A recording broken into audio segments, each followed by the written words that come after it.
While hiring for AI companies is booming, women are being left behind, causing an even larger gender gap for women in the tech industry.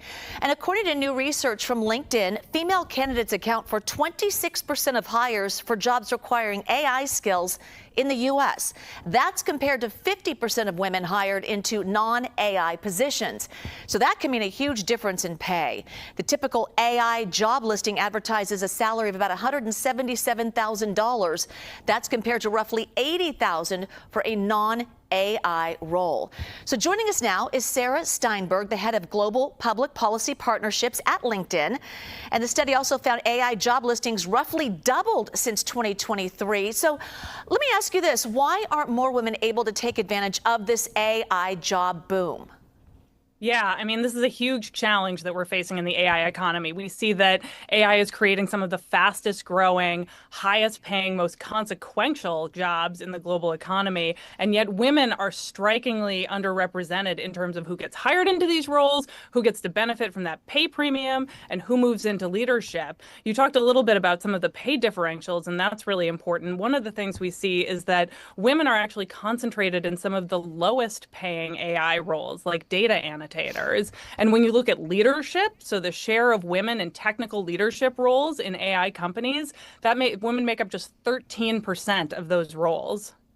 All right, so let's look at the disparities. We have a graphic to show you. It impacts the highest job levels. And according to the same study across 27 countries, women hold just 13% of leadership roles in AI companies, whereas women account for 20% of job holders in the same roles in the broader tech industry. So is that part of the issue, not having enough women in leadership roles? I feel like it's here we go again.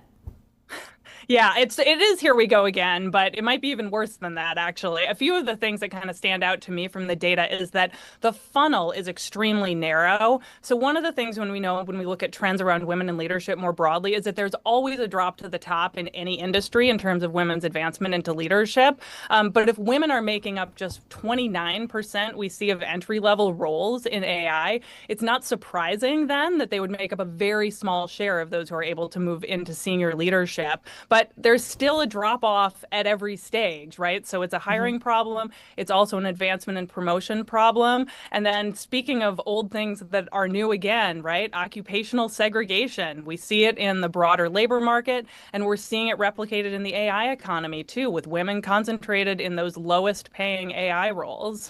So let's talk about something proactive. What is the solution to get more women into these high paying AI jobs?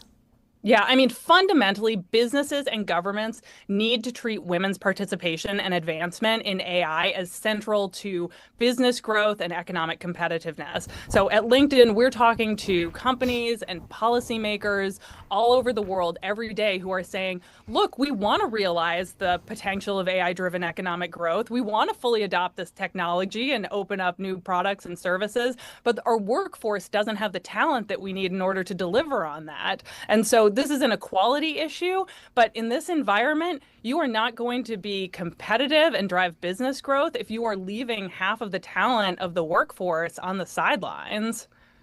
We'll continue this conversation for sure. Sarah Steinberg. Sarah, thank you. Thank you.